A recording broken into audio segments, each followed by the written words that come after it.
Okay madam, তাহলে আমরা শুরু করছি স্যার এবং আপনাদের পারমিশনে শুরু করছি। So thank you so much. So, ladies and gentlemen, audience from different part of the country and the world, and my esteemed speaker, good afternoon from Bangladesh to the whole world. Here we are today at the most awaited event of the year, World Business Angel Investor Week, and I'm honored to host the World Business Angel Investors Week program in Bangladesh. I am Asif Iqbal, Senior Lecturer of Department of Innovation and Entrepreneurship in Daffodil University, also the Global Mentor for the Startups of World Business Angel Investment Forum. Would like to welcome you all to this grand event. So let me share something about World Business Angel Investor Week. So World Business Angel Investor Week creates a very unique opportunity to showcase fresh and innovative ideas that inspire current and future leaders of the world to take risks on new ideas, collaborate across sector, and transform world economies through the scaling of entrepreneurship, angel investment, financial inclusion, and innovation. Over the next 2 hours, we will hear and learn different aspects of entrepreneurship ecosystem in Bangladesh and the investment scenario. And there are different things from our distinguished speakers and also the panelists of our one of the panel discussion. So I would like to request all of you to join the full program with us in the next 2 hours. So let me welcome to our keynote speakers of today's program. We are honored to have Dr. Sabur Khan, Chairman of Daffodil Family and Daffodil International University with us. Ms. Jabeen, former CEO and Managing Director of Startup Bangladesh with us. Welcome, madam. Dr. Nazneen Ahmed, Country Economist, United Nations Development Program with us and as our keynote speaker.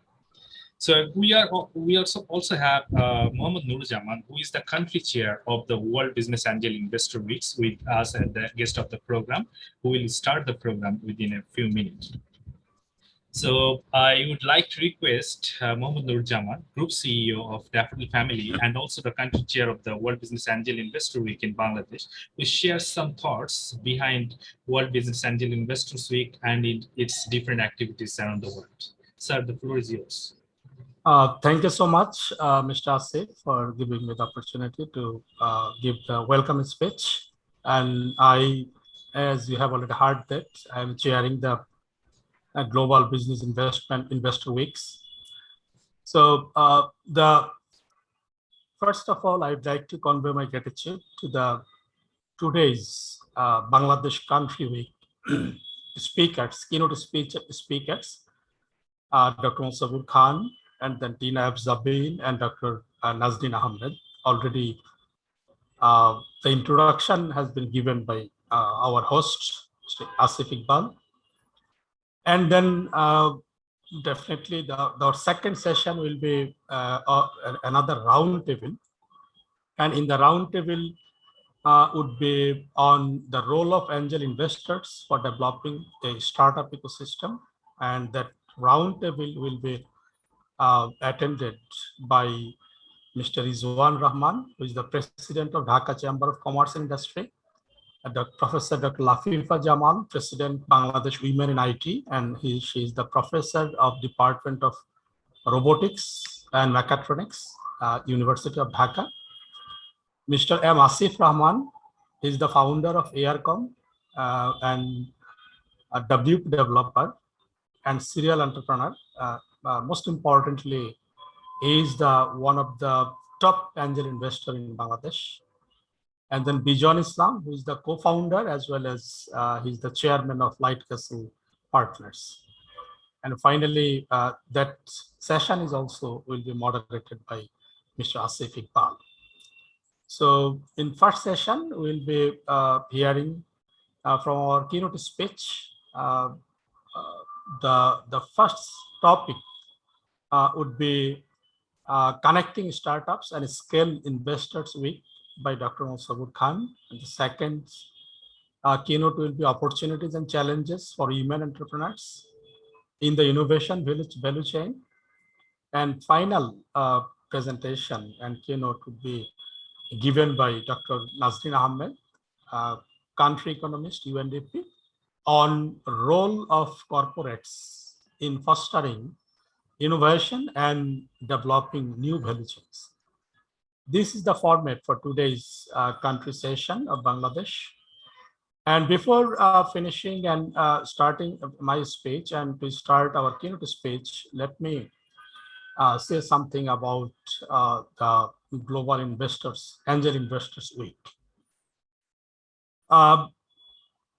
The global theme of this Investors Week is business diplomacy for international entrepreneurship, which is very relevant, I think, because you know that in globally the startup ecosystems and then entrepreneurship and incubation, escalation, lot of buzzwords are already we are hearing, and we are giving the lectures, and then we are attending lot of seminars, symposium, and others. So all these are happening to encourage our future generations to become entrepreneur, because if a person can become the entrepreneur, he himself can be established, and then some other graduates also can be employed through his entrepreneurial initiatives, through startup practices and other things. So in this week, almost 72 countries in 5 continents are celebrating this World Business Angel Investors Week. And we hope that this event could be of a great help for our industry, students, especially the graduating students, stakeholders, in providing new scope, required skills to shape global career skills and knowledge. So I specifically thank the participants who have joined today's event on World Business Angels Investors Week from a different part of the world.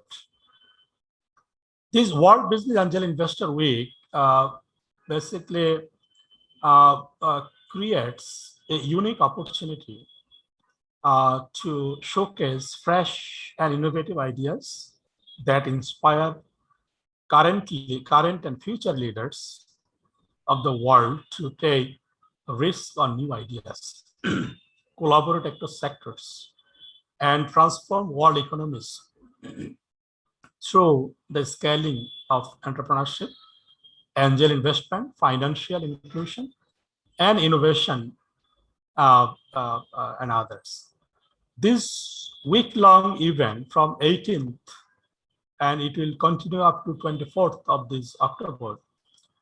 This week-long event is an open platform for connecting, learning, sharing, exhibiting the inventions and innovations and exchanging know-how that promotes entrepreneurial and angel investment ecosystems. The World Business Angel Investments Forum invites policymakers to develop smart policies that will provide financial support to startups, scale-ups, SMEs, and all entrepreneurs to help them transform their businesses. WBAW believes that more public-private partnerships should be mobilized for this purpose. And industry academia linkage is also one of the main point to boost up through this WBA platform, is one of the main what is called mission of this forum. And definitely the government recovery plans need to include financial support for entrepreneurs' business transformation effort. I think all of you know the initiatives taken by the government. A lot of initiatives have been taken, and there are also significant foreign, that is investment investment for this, but because of the initiative from the government, support from the, especially the policy support from the government, and definitely from the private sector initiatives. I would also like to mention a few initiatives from just 1 minute of Daffodil University and Daffodil Family. We have the only university that has a department called Department of Innovation and Entrepreneurship, which indicates that how Daffodil Family is encouraging startups.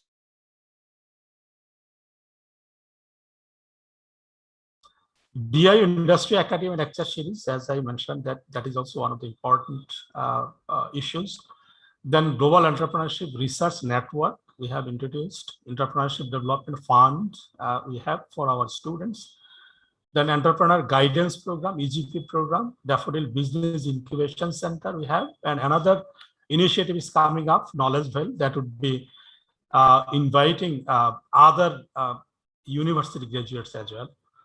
Bangladesh Venture Capital Limited, one venture capital company that has been initiated by our chairman, Dr. Sabur Khan. Startup Idea Fund, Daffodil Industrial Innovation Park, that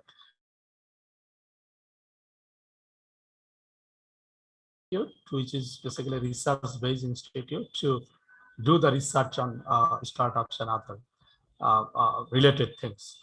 Then affiliation with Kaufman Foundation, and then we always regularly organize the ICT Carnival to encourage students to find out the best startups, especially IT-based startup. And we have also the social business course and lot of events we do from university under the Department of Innovation and Entrepreneurship, especially Get in the Ring, GEC. Then we are also involved with the GEN, Global Entrepreneurship Network. All these are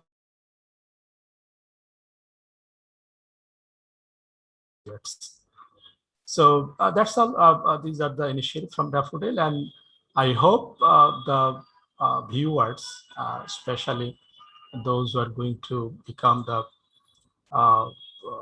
next startup and to become the entrepreneur, will help this Global Investor Week. And the topics that has been selected and the speakers those are going to give this keynote is I think you'll be enjoying it. And finally, thank you so much for listening me. That's all. Allah Hafiz.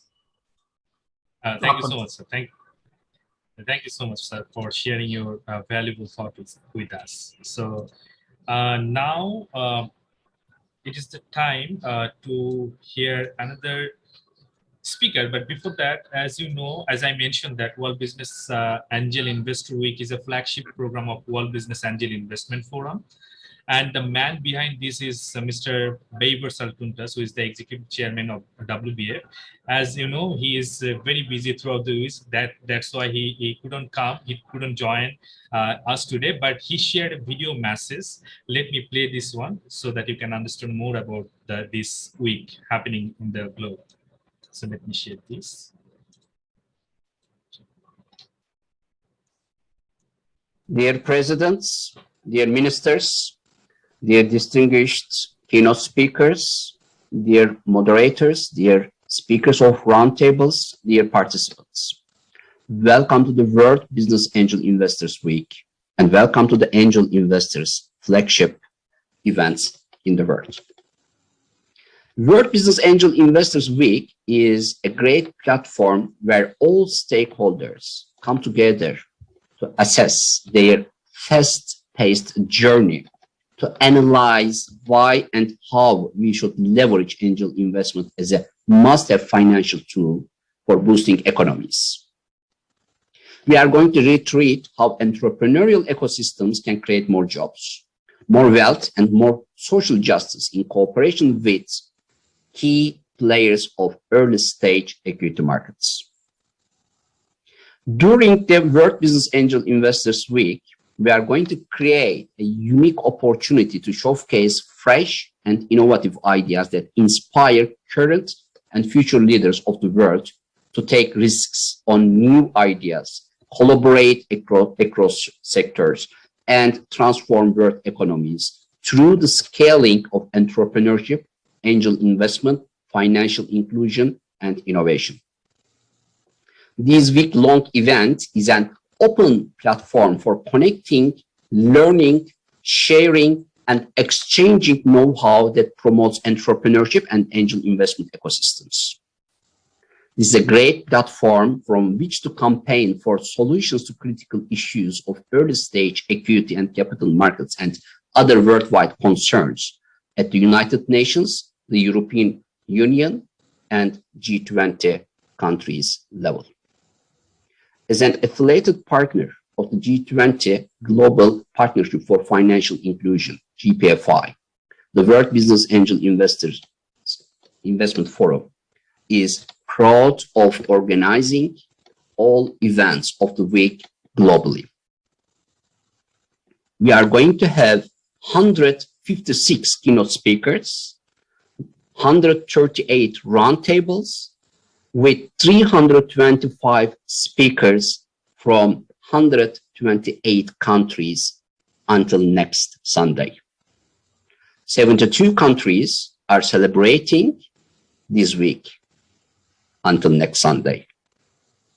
And I'm sure all participants from Europe, Asia, Africa, North America, Latin America and the Caribbean, and MENA region will find a rewarding experience by joining and following the events until the end of this week. I want to thank so much to all country chairs and continental chairs for their efforts to make all these happen. I want to highlight an important detail of this week. The detail is this week is now celebrated under one global topic: international diplomacy and business diplomacy for international entrepreneurship. Why we wanted to come together under this global topic this year? Mr. COVID alerted all entrepreneurial ecosystem about the importance of business diplomacy for startups, scale-ups, and entrepreneurs and SMEs.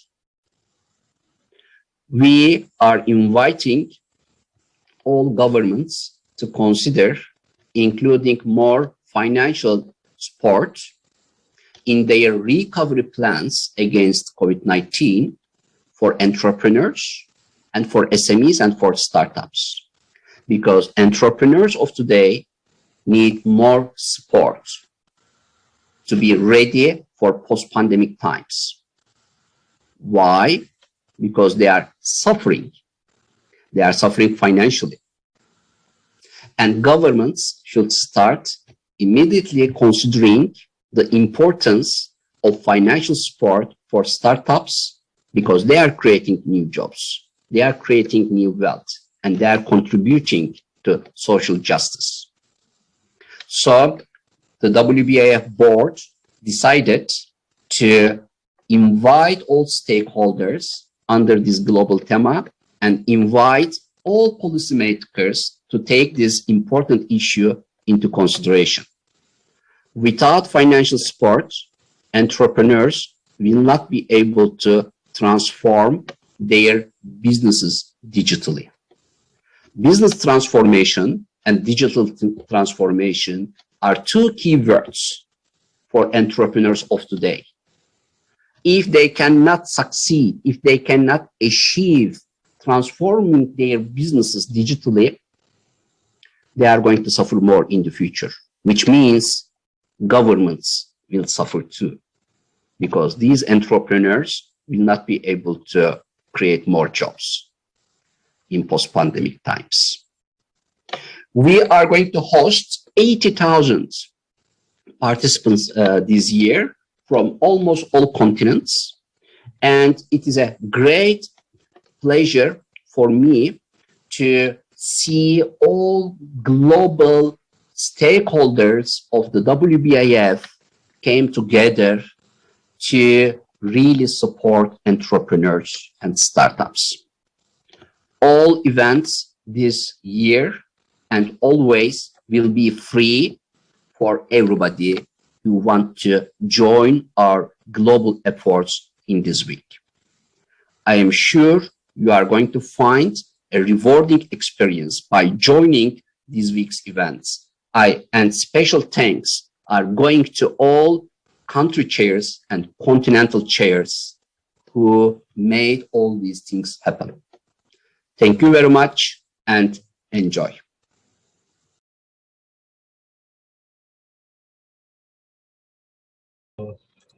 So thank you so much. Thank you so much, Papers, for your video message. And it was really inspiring for many of the people who are watching us from all over the world. So now it is the time to listen to our honorable keynote speakers of today's program. So dear viewers, we are going to listen to the fact of connecting startups and scale-ups with investors, which I guess is the biggest aspect for many entrepreneurs. So for this, I would like to request Dr. Mohammad Sabur Khan sir, who is the chairman of Daffodil Family and Daffodil University. I must share, who has started his journey as an IT business owner, and for the last 30 years or more, he owned and established the big Daffodil family of more than 50 plus ventures. So sir, we are waiting to hear you for your valuable speech. Sir, the floor is yours. Thank you, Asif. Thank you very much. So first of all, I just give the thanks and congratulate to the World Business Angel Investors Week organizer, Bangladesh, and of course the Vaivars Altuntas and all of his wonderful team. As he already mentioned in his speech, that it is organized almost more than 70 countries. And this is a very amazing contribution by WBAF. So I like to share my screen with my presentation.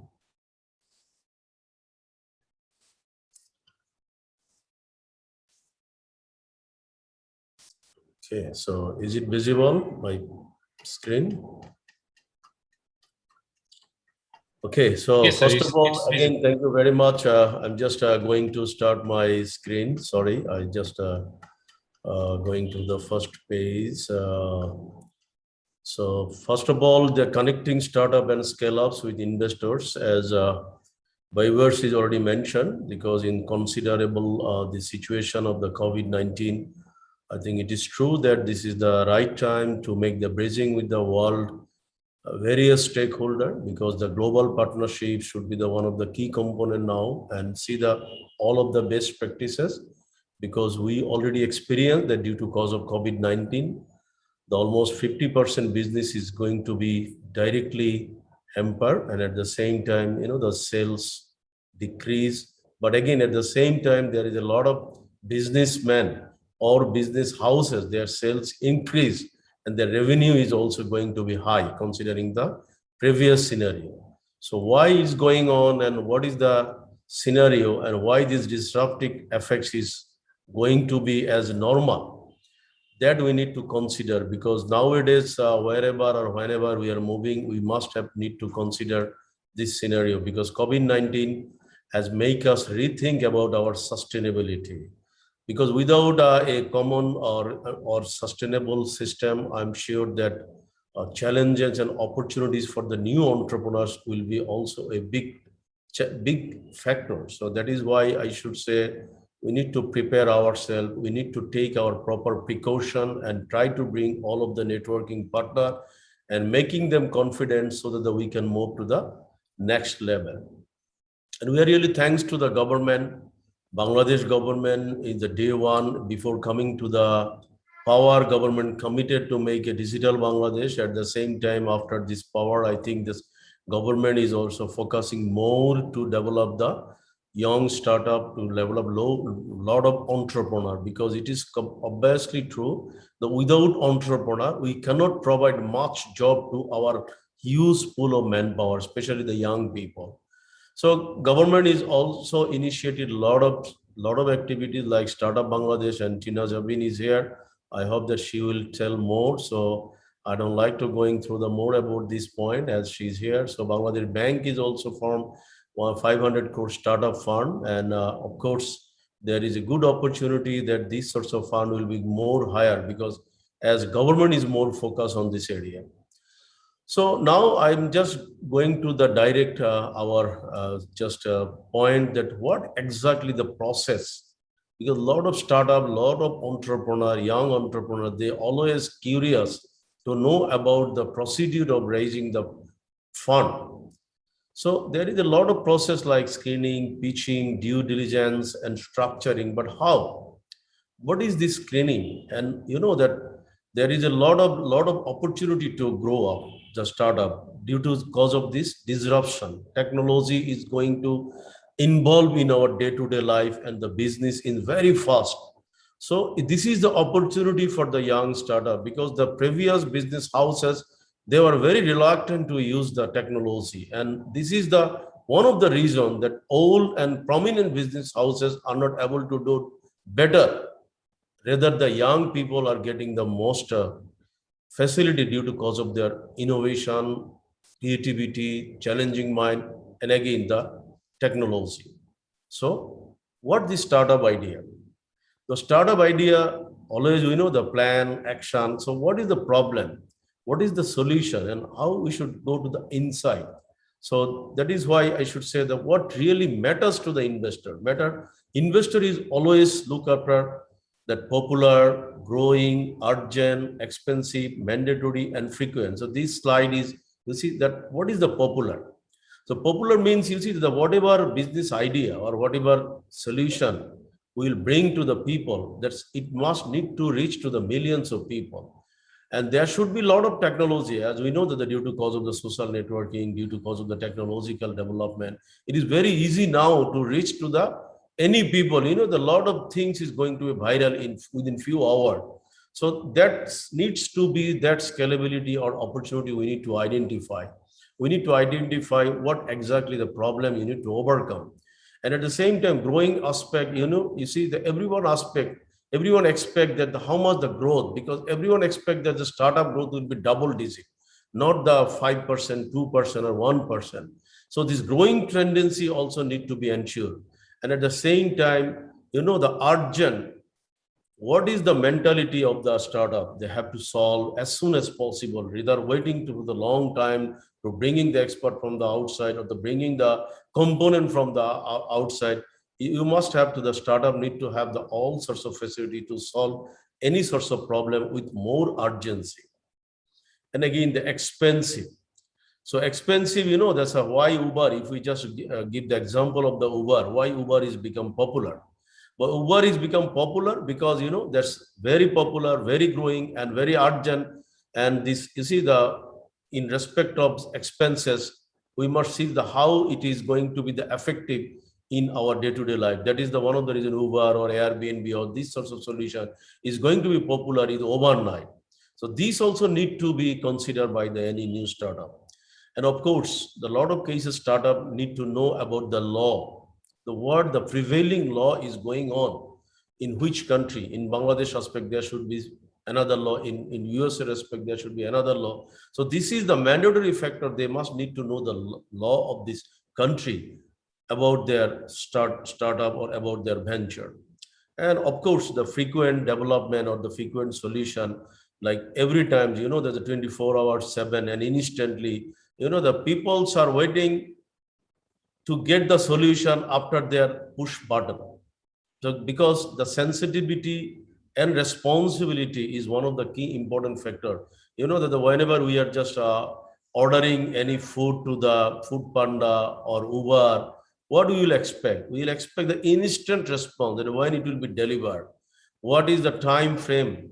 How much time, how long this producer or the delivery man is now. These sorts of information which need to be ensured frequently, but with proper timing. A lot of cases, as I already mentioned the earlier slide, the pitching. Entrepreneur need to, the startup need to, whenever they will ask for the fund, I'm sure that they have to put some of their time to prepare their pitching.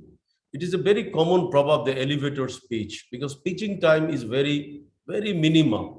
So always they need to get the key point to get the attention of the investor. So that within very short span of time, they should get the confidence of the investor or the jury board.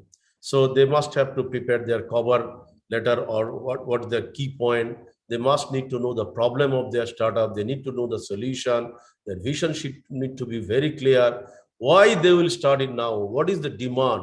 As we mentioned that due to COVID-19, there is a lot of good new opportunities coming. So that is why it's need to prove that why they are going to promote their business right now.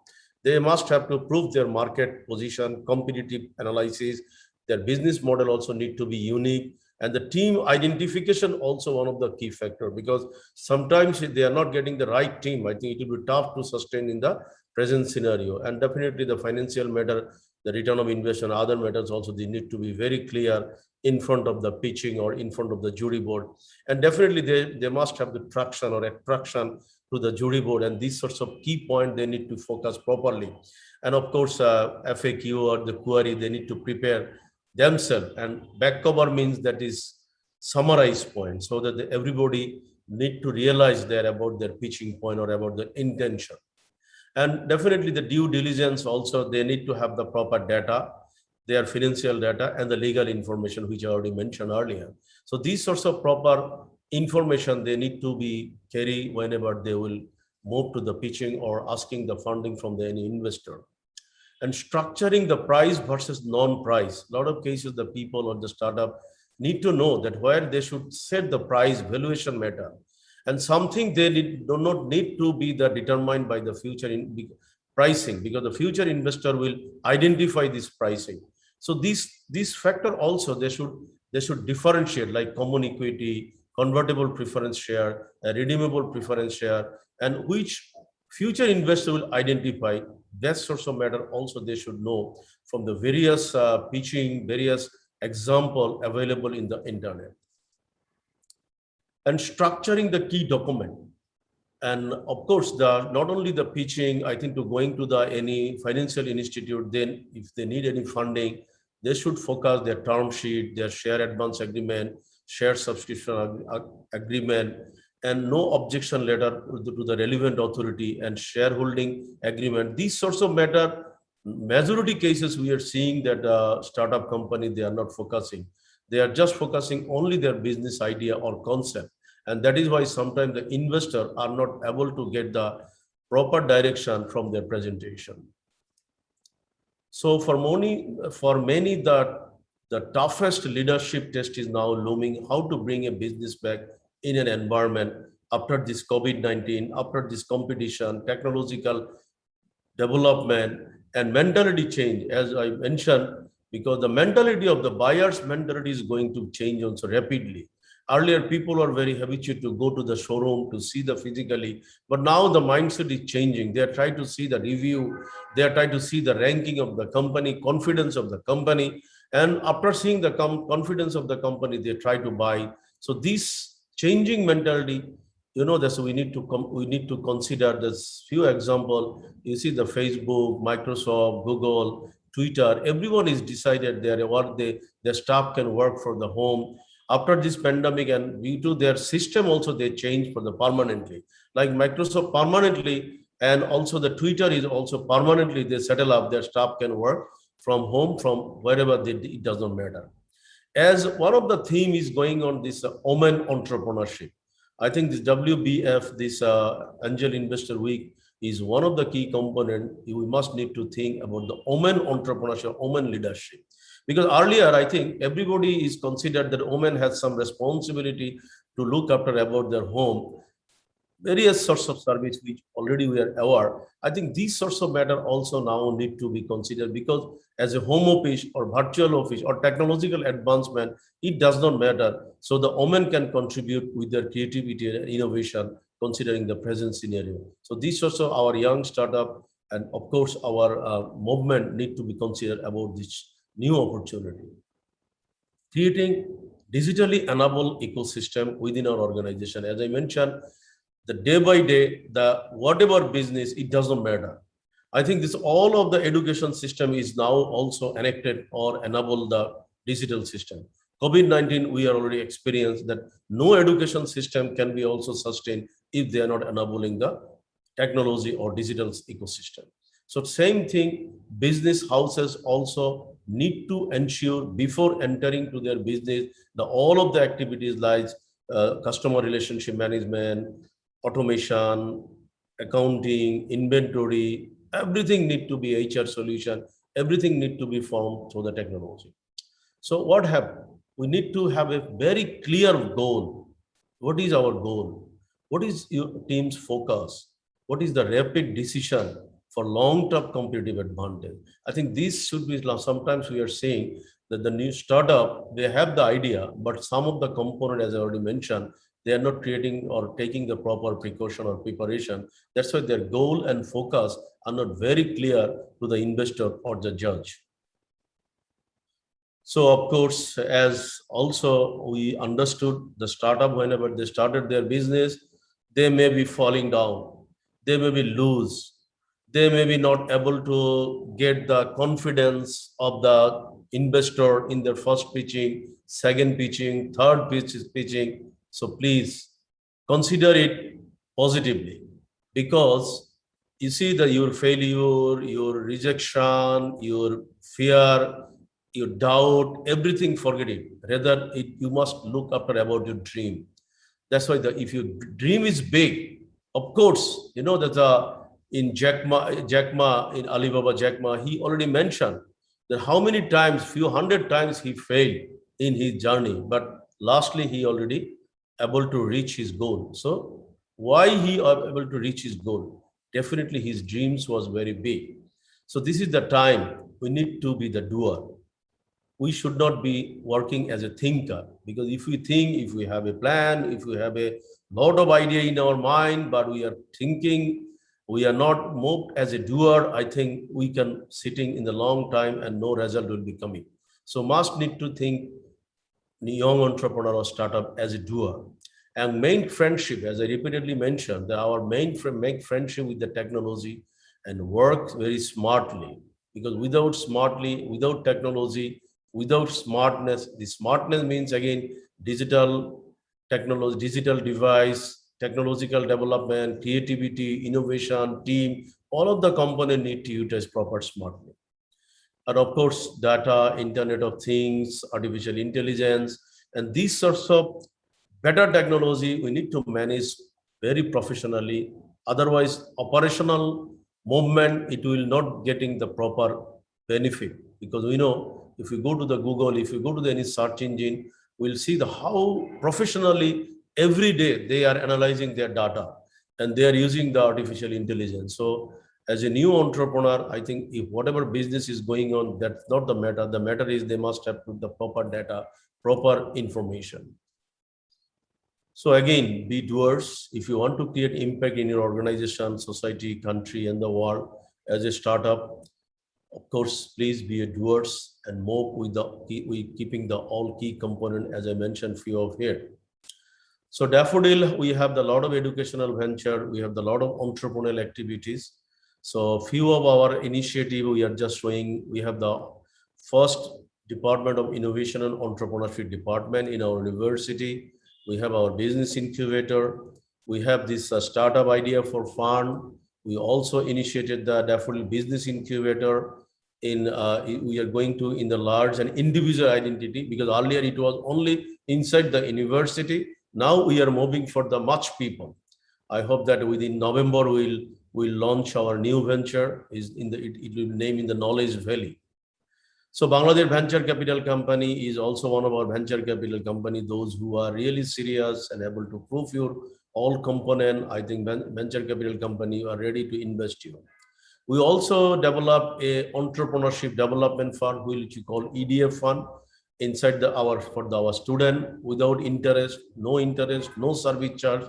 I think we're giving the business support and services for our student, and so they can just preliminary stage, they can get this fund for their R&D and also to implement their project.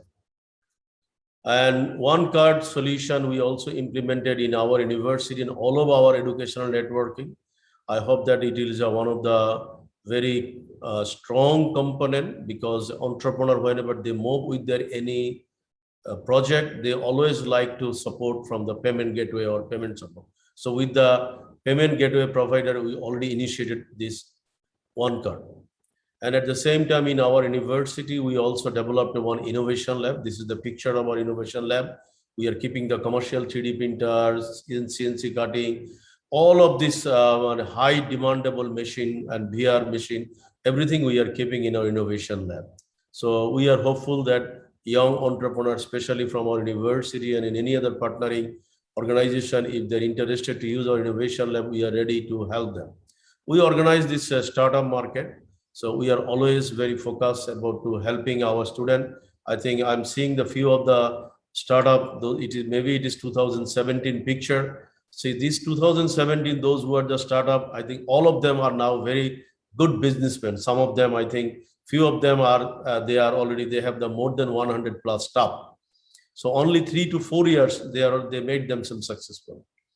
We are also allowing our students get the free laptop from the university. Until today, 37,000 laptop we already giving our student as free.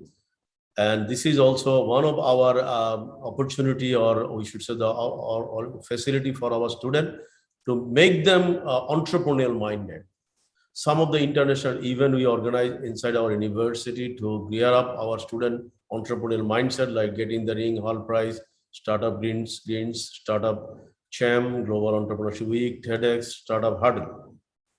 So I myself is also initiated some few books for encouraging the young entrepreneur. One of the books, the middle one, I initiated while I was the president of the Dhaka Chamber of Commerce, and another two I already initiated after that. We also implemented the Smart Edu system to develop our automation in international standard. I think more than 50 modules we already developed. So we can claim that we are almost 100% automated university now. We also working with Spiral World and one of the global company, and we also developed this virtual platform.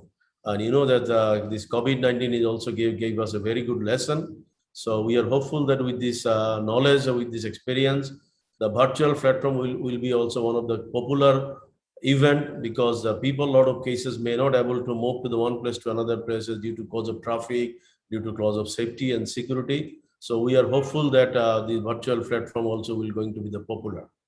And some of the digital step we also taking between this time, we also develop Go Edu platform. A lot of the course we offered through this Go Edu free of charge. And Blending Learning Center also we initiated. Almost 10,000 lecture or the course is already archived in this Blending Learning Center. And you know, due to this COVID, the whole lockdown times, we already providing our activities through this BLC.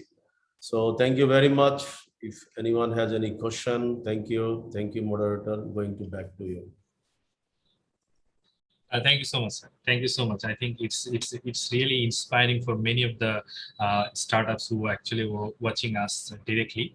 So thank you so much for your sharing and insight. If you have, if the audience have any question, they will directly ask in the chat box.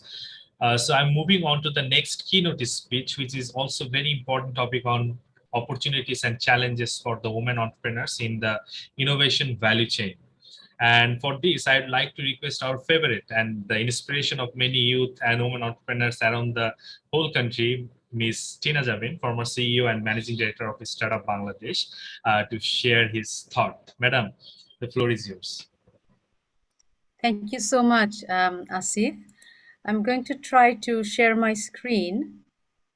Let me pull up my PowerPoint.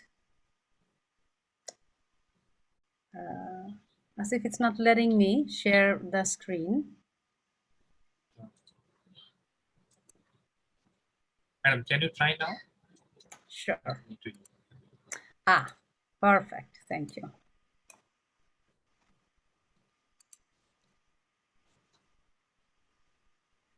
Can you all see? Yes, ma'am. Yeah. Okay, great. First of all, thank you so much, Dr.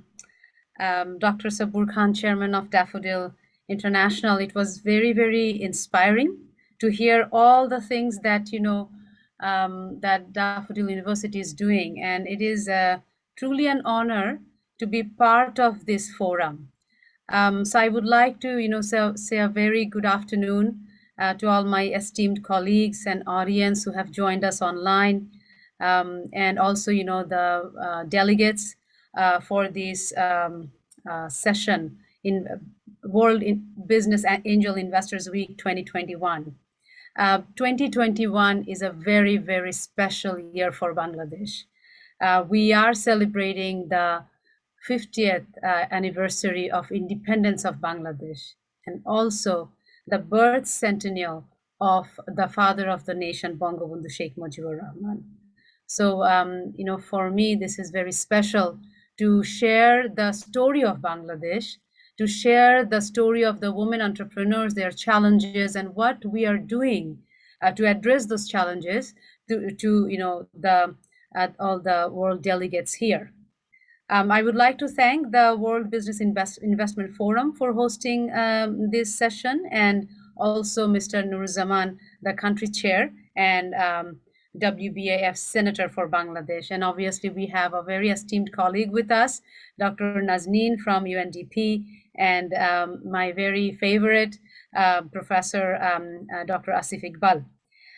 So the subject of my presentation is, the challenges of women entrepreneurs who are working in the innovation landscape in Bangladesh. So before I move into that, I want to kind of put a bit of a context of Bangladesh itself, because we have a lot of people who are not familiar with Bangladesh, probably are have joined us. So the first thing is, I want to share the Bangladesh growth story. So Bangladesh is the 8th fastest growing economy in 2020, and the 5th fastest growing economy today, and this is by NASDAQ. And we have seen that a very quick macro picture since its independence in 1971. This is a big number. The dependency on foreign aid for Bangladesh from 98% to 2.9% in 2021, which is, a very big, very positive indication that the country has come so far. And we are talking about, women entrepreneurs, and you can see that the literacy rate has gone up, in last 40 years. Up to 75% right now, and a big chunk of it, half of it, is actually female students. In the last 12 years, the economy has grown consistently 6.5% plus, and even during COVID, although initially, the startup ecosystem, specifically women entrepreneurs, were hit very hard, but overall, the economy actually had a positive growth, where overall in Asia there was a negative growth.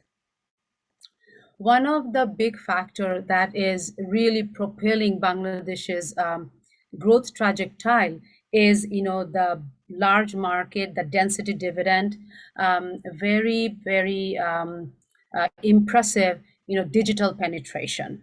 The country has it's like internet is almost in every corner of the country, and all of this has been propelled by Digital Bangladesh vision, where technology is a thrust factor. So I just wanted to kind of quickly kind of share some of the visions of Digital Bangladesh. We have 4 pillars: connectivity, infrastructure, e-governance, human resource development, ICT industry promotion, and all of these are going to touch or being touched by startups, innovation. And Bangladesh reached middle income country status 2020 by through Vision 2021, but we have to go far. We are now targeting our perspective plan of Bangladesh 2041, where we want to become an upper income country by 2041. And then reach the SDG goals by 2030. So how does the startups play a role in this? Big role. The startups, although it's a very nascent ecosystem in Bangladesh, probably 7 years, it has already generated 500, almost $500 million of FDI for the country, which is a small number if you compare it to other startup ecosystem. But for Bangladesh, it is actually super impressive. And out of that 500, 120 million plus came during COVID. And a big chunk of it, almost 100 million, came in the last few months. And the impressive thing is, $75 million of that came for startup, which is called ShopUp. And ShopUp works with women entrepreneurs. A lot of the ShopUp vendors, it's an aggregator platform. They do many other stuff, but aggregator platform for, micro entrepreneurs and whatnot. A big chunk of it, hundreds of thousands of these micro entrepreneurs are women. So startups and innovation is playing a big role. Women entrepreneurs are playing a big role in in the innovation space of the country. The startups have generated in last 5 years 1.5 million jobs directly, indirectly. And if you compare it with the RMG sector jobs, which is about 4.5 million, it is super impressive, and it can tell you that how much income generation, employment generation capacity, startups have. And when I say startup, I include the women entrepreneurs in there. The SMEs are there because SMEs are also part of startups such as ShopUp. SMEs are part of startups such as Sheba XYZ, which has which employs like almost 1 million of micro entrepreneurs. The startups and micro entrepreneurs and women entrepreneurs, they're kind of all together in the Bangladesh innovation ecosystem. So now let's move on to our main topic, which I call the $1 trillion female economy. So why do we call this? So technology has been a thrust factor. We know that for Bangladesh, and now we are moving into a bigger role, a bigger dream. But the women needs to be part of it. So if you look at this global scale, the global female economy, and I want you to pay attention to this number, where in the entrepreneurship sector, there is about 1.7 trillion estimated unmet demand for credit card or credit which is from female entrepreneurs, micro SMEs in developing markets. So that tells you that how much impact that that these, if we can bring these female entrepreneurs fully equipped and enabled into the economy globally, how much impact they would put into into the global economy, and also obviously the betterment of the world and social fabric, and every sectors of making the world a better place, inclusive place, a lot more equitable. So we must bring women into the innovation space, into the entrepreneurship space, and we have to really seriously take the effort of leave no one behind approach. So meaning we have to bring the women entrepreneurs who are in the urban space, in the rural space, but also the last mile entrepreneurs who are working in remote areas. Some specific data about Bangladesh I want to share in the same sector. So in Bangladesh, the employment generation from women entrepreneurs, if you compare it to male entrepreneurs, it is 146%. So a woman entrepreneur is generating 146% more of employment compared to her male counterpart.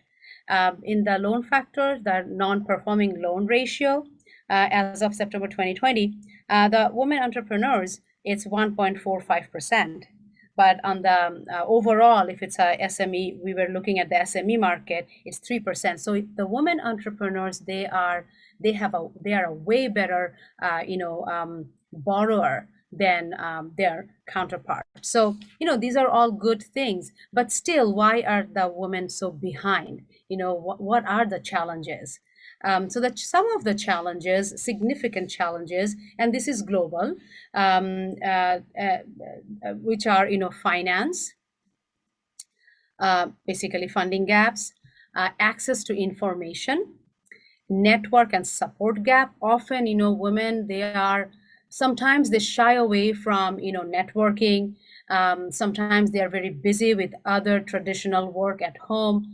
And the other factor, which is very, very strong in Bangladesh, is the stringent guarantee requirements by banks and FIs.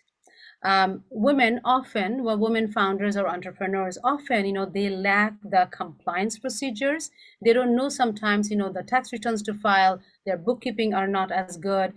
It's only because, they lack access to information. And obviously there is this big factor about, socio-cultural attitude and behaviors.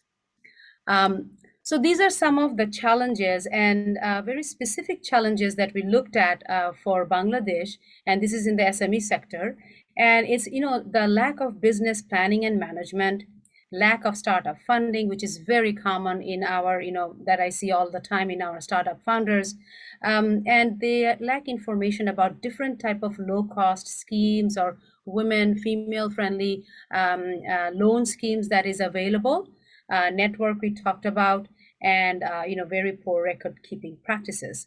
So these are some of the challenges, and how are we going to address it? There are some recommendations that came out from different exercises that has been done by developmental agencies, and then also I work with Bangladesh Startup Consortium, LightCastle Partners, and obviously Startup Bangladesh Limited. We have done a few work, and these are some of the findings that came up. So some recommendations. So one of the recommendations, and these came up from UNSCAP, one of their work that they have done, and that is, create an entrepreneurship knowledge and service hubs. So this will be customized for Bangladesh, but it is going to provide the knowledge support about how to incorporate the business, how to file for a trade license, what tax returns to file, and then also to share best practice among the peer women entrepreneurs. Obviously introducing enabling policies, and that is on the government side, very important. Building women entrepreneurship network is extremely important. Network is very important in every business, right? Be it in the startup ecosystem, be it in the any traditional business. Network is very important, and women often they are very, very either shy about doing networking, or they just don't have the time to do that because they're always tied with different type of family responsibilities. Private public partnership and development agencies partnership. So this is very important. The government can bring in policies, put in the infrastructures, but the private companies and the banks and angel investors, they need to come forth and give a chance to these women entrepreneurs. Build long-term capacities and skills, and through gender lens approach. So we need to have capacity building for entrepreneurs in general, but we need to have a very, very gender intelligent approach, so that some of the specific needs for the women entrepreneurs are addressed. Obviously encourage use of digital platforms that makes things very seamless, very transparent, scalable. And for that, we have to work on the digital literacy. Change of socio-cultural attitude, a long-term exercise, but that's very important. And I heard that Mr. Sabur Khan, he addressed the post-COVID challenges, very important. We need to, this is the time to restart kind of the clock. And if we are looking into bringing in and developing the entrepreneurship ecosystem in general, for women, we have to think about non-traditional sectors, the technology sectors, the light engineering sectors, startup sectors, health tech, edutech, everywhere there are, we have women founders who are working, in their businesses. So we have to bring in post-COVID strategies to build resilience for women. So, that's all I had.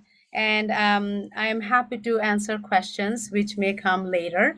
And I would like to thank again Startup Bangladesh Limited for, to share some of the data, LightCastle Partners, Bangladesh Startup Consortium, UNSCAP, UNCDF, IDLC, and Bangladesh University Accelerator. Thank you so much. Our third keynote is on that has been already given. I have already told that the third keynote would be role of corporates in fostering innovation and developing new value chain by Dr. Nazneen Ahmed, country economist, UNDP, Bangladesh. So now over to Dr. Nazneen Ahmed. Thank you so much. Good afternoon, everyone. After two very esteemed speakers, and I would like to say that specialist in the area that we are talking, the topic that we are discussing today. My intervention will appear very dull, I guess. But I would like to talk, as you see from the topic that I have chosen, it's from the other side of the table. So those who are actually the other audience and attendants who are listening to the esteemed speakers, and who many of whom actually who dream about future. So I will be looking at their views in some way or other. First of all, I would like to thank World Business Angels Investment Forum for inviting me to share my views on a very important topic. Actually, for me, it's very much a learning session, because as an economist, we see a lot of micro issues. We suggest solutions to many things and policies and other things. But then when it comes to the, micro level, taking initiative, taking the real, making the will to move, then actually it's the investors, it's the people like Tina Zabinapa, the person like Sabur Khan, the person like Asif Iqbal, the person like Mohammad, Nuruzzaman, and others. So, but from that point of view, from the development perspective, I discuss a few things about why these startups are seen as an important development driver, and what is the role of the corporates there to, just to let many startups to grow and to have new value chains. So different startups can enter in different part of the value chain. It may not be that, like as Tinapa mentioned, that one initiative like of entrepreneurs.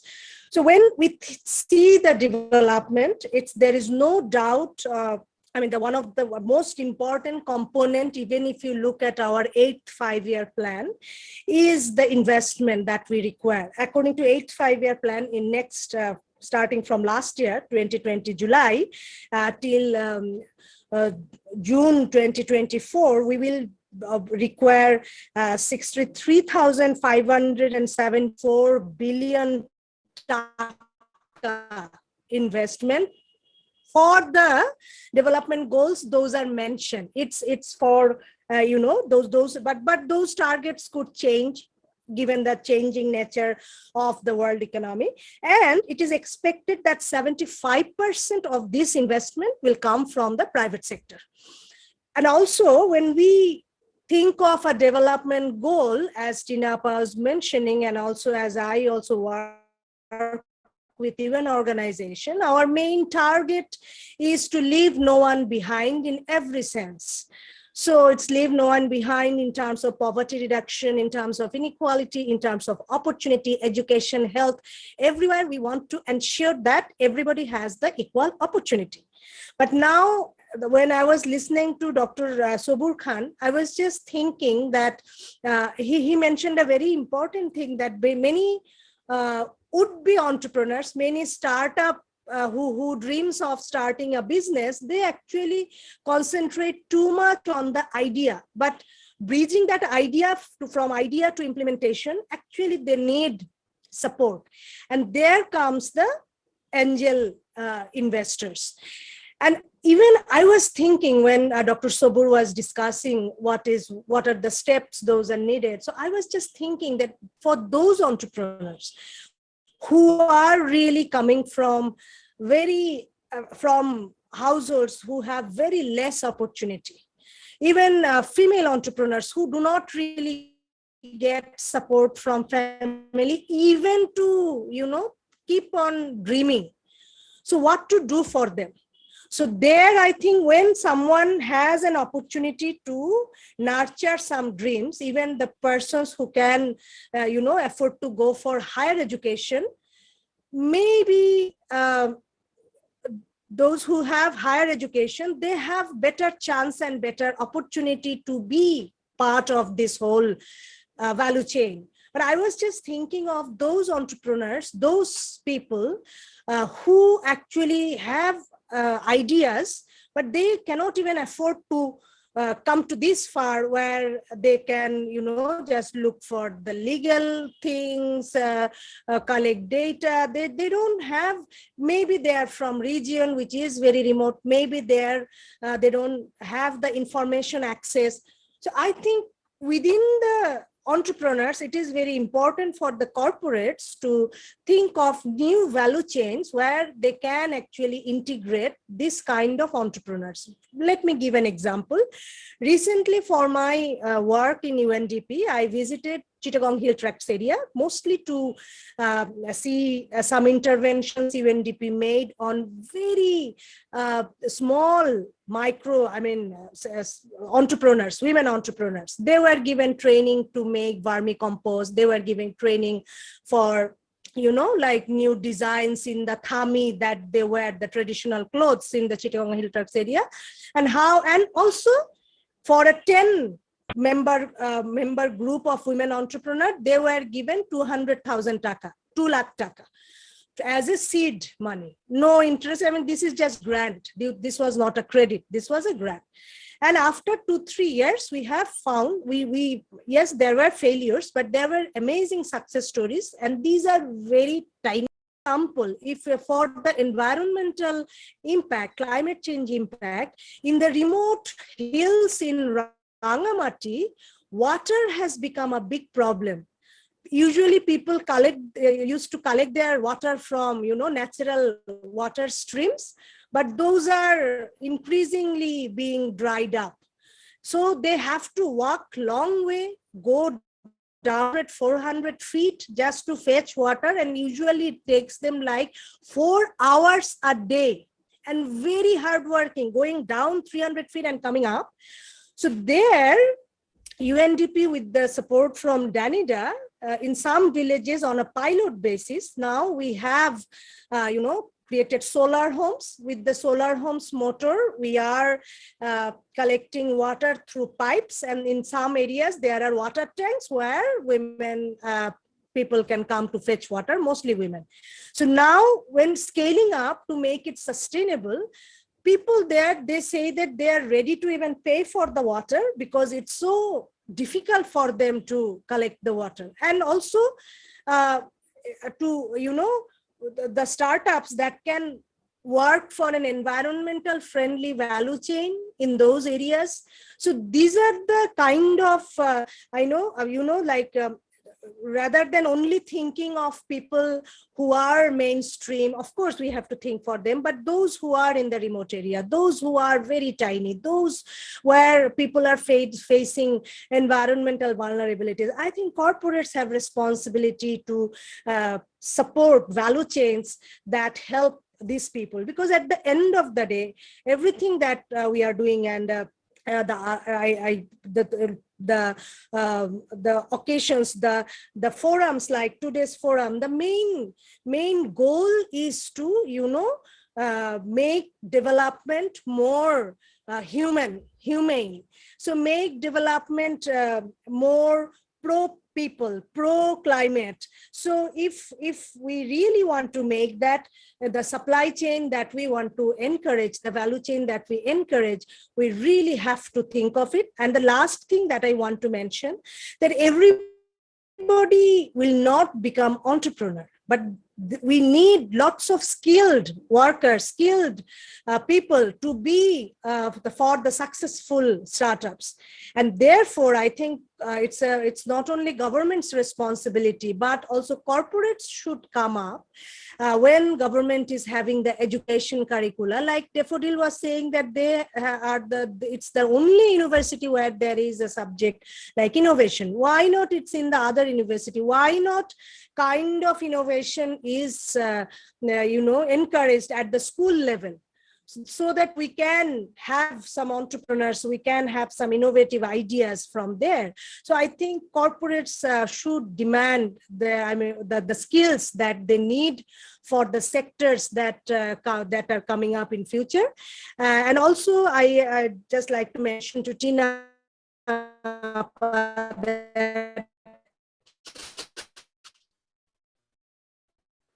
just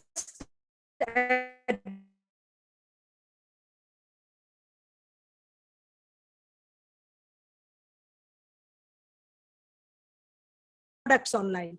So we developed an online platform with the help and to sell those products. So now we found that, for example, very entrepreneurs, as I said, from very underprivileged households, they don't have even a smartphone. So those who can participate in that stream, in the business, they need some kind of root money. So now we are giving like 300 entrepreneurs a smartphone, each of them. But these are very, you know, small initiatives. So I think when we are thinking of the new value chains, it's very important how to help them, and also how the corporates think of environment friendly value chain, environment friendly product, and of course how the entrepreneurs think of how the corporates think of entrepreneurs in the remote areas, in Haur, Chor areas, in hill tracts areas, how to bring them in the development path. Thank you very much for your attention.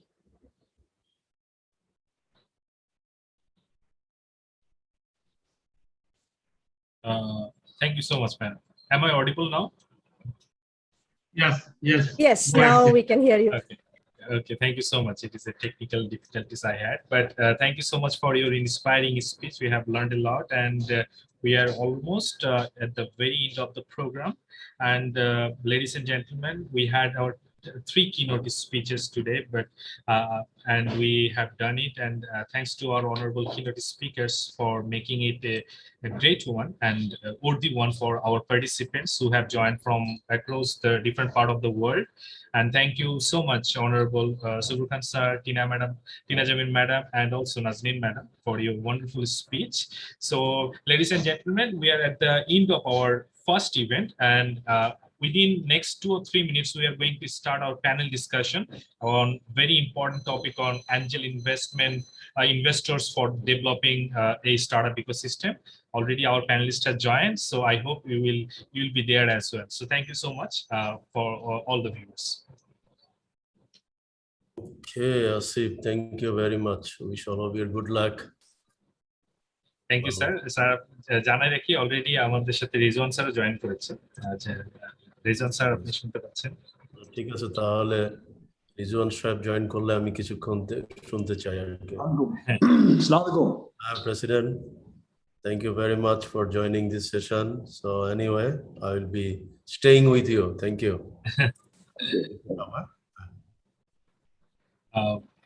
Bizon Bhai, can you hear us? Bizon Bhai, Lafifa Madam, Asif Bhai. It's great to see you, Bizon Bhai.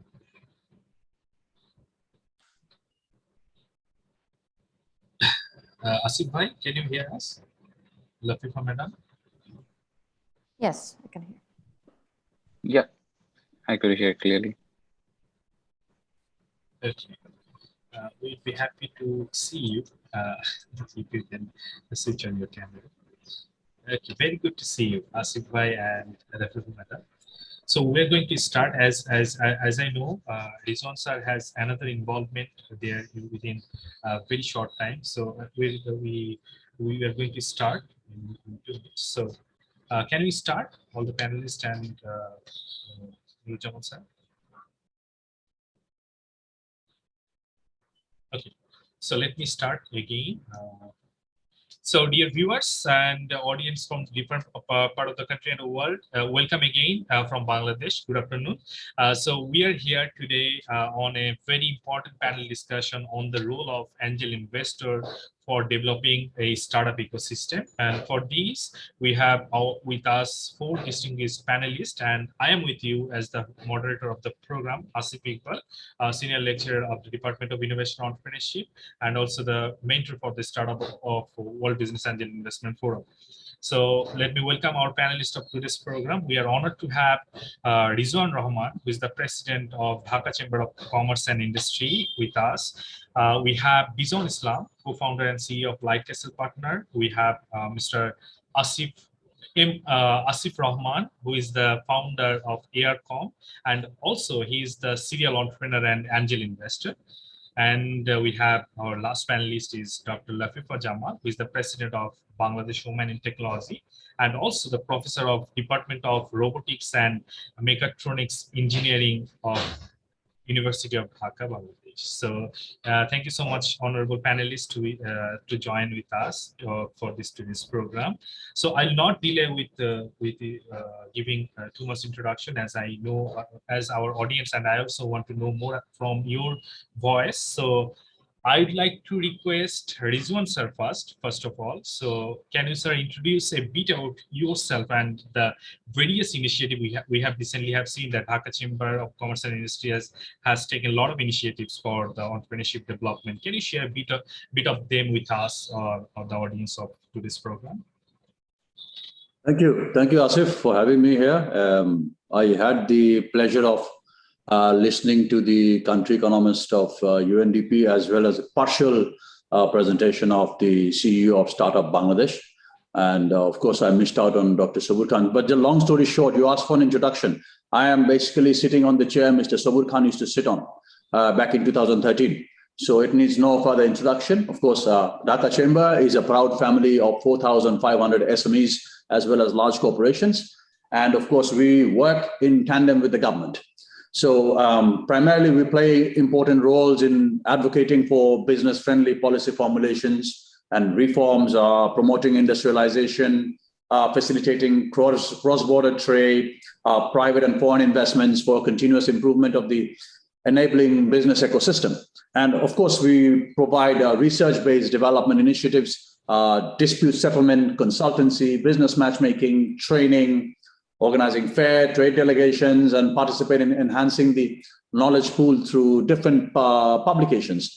And apart from that, we also worked for, I must say, ensuring a holistic economic development, drafting and implementing business enabling policies, or attracting local and foreign investments for private sector developments, and developing the policies related to public-private partnership, and developing overall entrepreneurial ecosystem, and so on. So we not only work at the local level, but also take the country to a global stage. And how do you do that? It's primarily through multidimensional activities, such as facilitating international trade, arranging bilateral or multilateral engagements through participation in G2G, G2B, B2B delegations, inking MOUs with local and foreign businesses, chambers, renowned academic institutions. In fact, Daffodil University is one of the institutions we have signed one of our first MOUs with last year.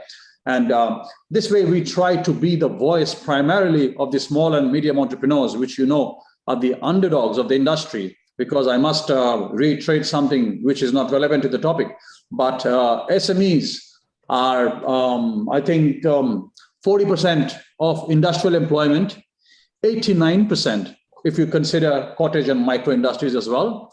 But they only contribute to 25% of the GDP. And this is probably the only country where the GDP contribution is the lowest. It's usually 60 to 70%. In China, it's 75%. So the SMEs are that powerful there.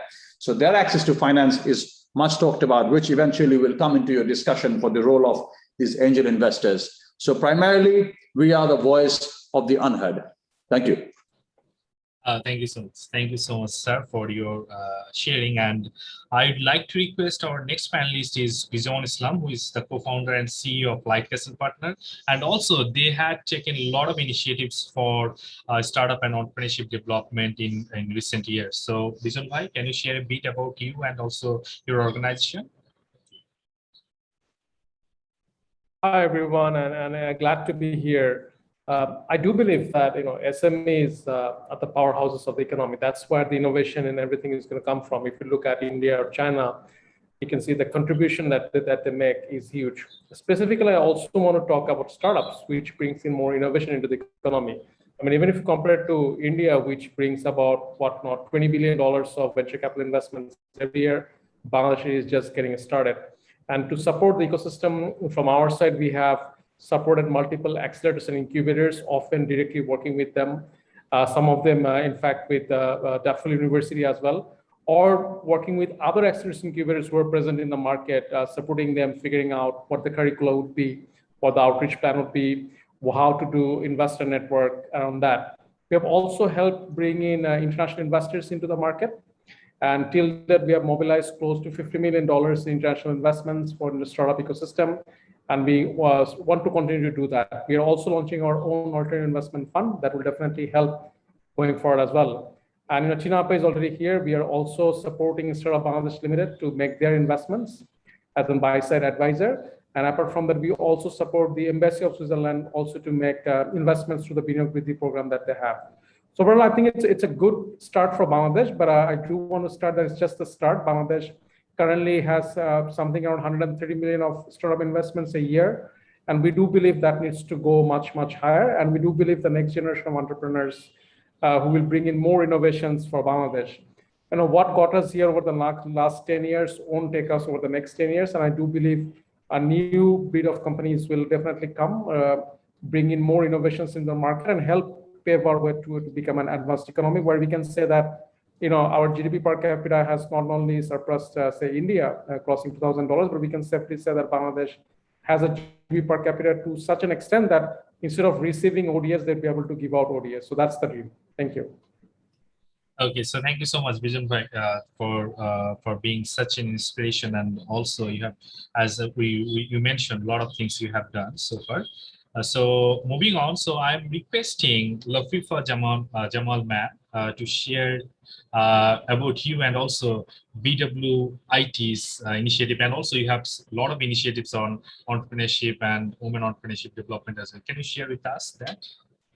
Thank you. Thank you very much. So I'm Professor Lafifa Jamal. Basically, I am from academia. So I'm working as a professor at the Department of Robotics of Mechatronics Engineering, University of Dhaka. And this is fairly a new department. And before that, I was a faculty member of the Department of Computer Science and Engineering, University of Dhaka. And besides that, actually, I am now currently serving as the president of Bangladesh Women and Technology. BWIT is a forum of actually women IT professionals. We do have IT professionals from the academia, from the corporate membership, corporate professionals, and also from the entrepreneurs. And especially we try to encourage women in technology for entrepreneurship to embrace technology in their career and empower them to grow. And usually we try to provide technology awareness programs, education, networking, and especially mentoring and leadership event so that actually our female can move forward. And especially like when we see the startups, we find very few startups which are led by female members.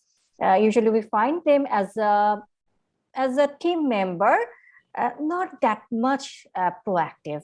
And so actually we try to give them the platforms so that actually they can exchange their views, and also they can be trained up, and also sometimes they also face the problems to get the fundings. And especially though we have a lot of fundings now, we have the angel investors, we have the venture capital companies, but till now the small and medium entrepreneurs, female entrepreneurs, think that the getting money to get the money and the source is only the banks. And usually we find that they don't have the proper papers to get the bank loans, and they face a very much difficulties to get loans. And so actually we provide a platform where we can actually nurture them, and also we add in some programs so that they know what are the possibilities, what are the opportunities for the startups to grow. That's it. So thank you so much, ma'am. Thank you so much for sharing your thoughts. And I have my last panelist, that is Asif Rambhai. So he recently he has,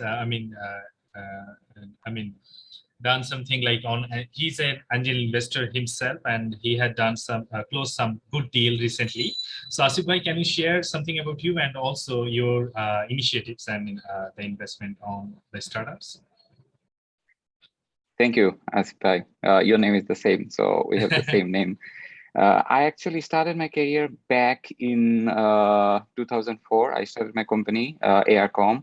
We had a lot of failures. We have some of the success. I started investing in US startups starting from 2009. I have very tiny investment in Facebook before they went to IPO. And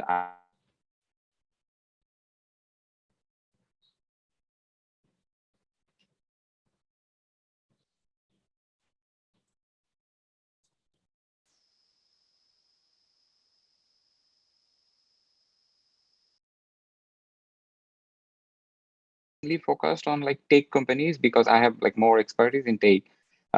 In this year, in the second quarter, we actually invested in total actually 6 startups in Bangladesh, and only one of them is tech. The rest of those are from e-commerce, safe food, and a lot of like different things. So we are trying to see how the growing middle class economy could actually support a larger like a business setup. So we will try to push, bring our expertise in tech, and like also bring those all close in same table, because COVID has shows us like tech is actually essential for any business. If you're running a safe food, still you need like a little bit of tech. Maybe that's just a channel, but we are trying to actually bridge that gap. And I am investing mostly in like angel investment capacity, but I have like a group of angel investor with me. We are actually mostly investing together in Bangladeshi startup right now. Thank you. So thank you so much. Thank you so much for Asif bhai. We'll hear more about this investment in the coming round. So I will ask to Rizwan sir, as you have time constraint, I'll ask 2 questions directly. So one is like, what do you think? Why do the startup and the entrepreneur should know about angel investment, as there are different form of investment around the venture capital investment and private loan and etc. So, and how they should reach out. And another question is that, like, as you are working on the collaboration and different perspectives, so how to bring more angel investor in the country, and also how to create interest among the local people on angel, so that they can become the angel investor. So these 2 questions I have for you. Thank you. I'm just going to answer both of them together. So first things first, most of the young entrepreneurs hardly know about the angel investors. And technically speaking, I'm also guilty of the same crime. We're not well aware, to be honest. Yes, we have heard technically to support venture financing, most of these are found through these accelerator services that we have heard in the different telcos or Startup Bangladesh of the ICT division, which they are doing. And then I think GP and Banglalink, they have several initiatives. But primarily the several issues that are related to venture financing, let me just make a small list of it. First of all, it's the lack of available and trustworthy documents. This is something which has always been a challenge for the people looking for the funds. There is no IP protection. There is poor access to SMEs in the capital market. They don't have access. In fact, it took us 50 years, well, not 50 years, in the last 38 years, the stock exchange has been there. The first SME was listed only last year, which means it's also a sign that the access to capital market for SMEs is very, very poor. That's because we have the law, we have the access, but the barriers to entries are a bit too much. And then there's lack of network security. There's some high fixed cost. We have a lot of telephone penetration, internet penetration, but smartphone penetration is not up to the par with the internet penetration. That you also have to look at. And then lack of necessary and updated technical skills of the IT graduates of the country. Appropriate ICT policy or low institutional participation in the pool of funds that is created by the angel investors or potential investors, which leads to a lack of motivation. And I think the primary cause is the risk-avoiding tendency of the entrepreneurs. This is exactly why the people are not showing their participation. And at the end of the day, the lower availability of opportunities to develop derivative securities, difficult M&A opportunities due to lengthy legal framework and lack of guidance in our Companies Act. Now, these are modern terms, angel investments, venture capitals, they need to be included in all of this. And we are still following Companies Act 1994.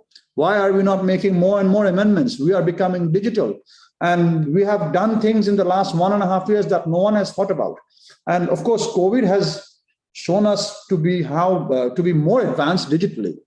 And entrepreneurs, I think that they should reach the angel investors as they are the primary financiers of risky ventures. Whenever you call yourself an angel investor, it automatically proves to show that you are willing to take a risk. And in our country, many entrepreneurs actually what they do is they access their personal contacts and access personal credits from family and friends. And it is, however, not necessarily feasible for business opportunities which require large investments. Therefore, we need a large number of angels and VCs in a forum. I'm sure there are associations and forums, but they need to also collaborate with the trade organizations and other organizations. We talked about, we heard from the Bangladesh Women in IT, and we have Startup Bangladesh, which is a public-private partnership, and also the ICTs behind it. So they need to all have inclusive stakeholder consultation. And after we can overcome all these aforementioned barriers, we can create possibilities of angel investors to become more interested to come into this country, and at the same time create homegrown angel investors. We keep talking about bringing in FDI from foreign countries, but if you think about it, our GDP to FDI ratio is just under 1%, which means our homegrown investments is driving this resilient economy. It's not the FDI. Of course, FDI we always welcome and we want more and more to come in, but which means our homegrown investors have the capacity. So why not be angel investors as well? And at the same time, recently, if you recall, the government approved the 1%, the OPC, the 1% company for formalizing small ventures. Now, for attracting angel investors, the Bangladesh Bank foreign exchange regulations needs to be eased, and the guidance for local banks need to be made to widen the scope of foreign and local investors. And business renewal fee waivers, charges of governments need to be reduced for angels to promote micro and new startups at the same time.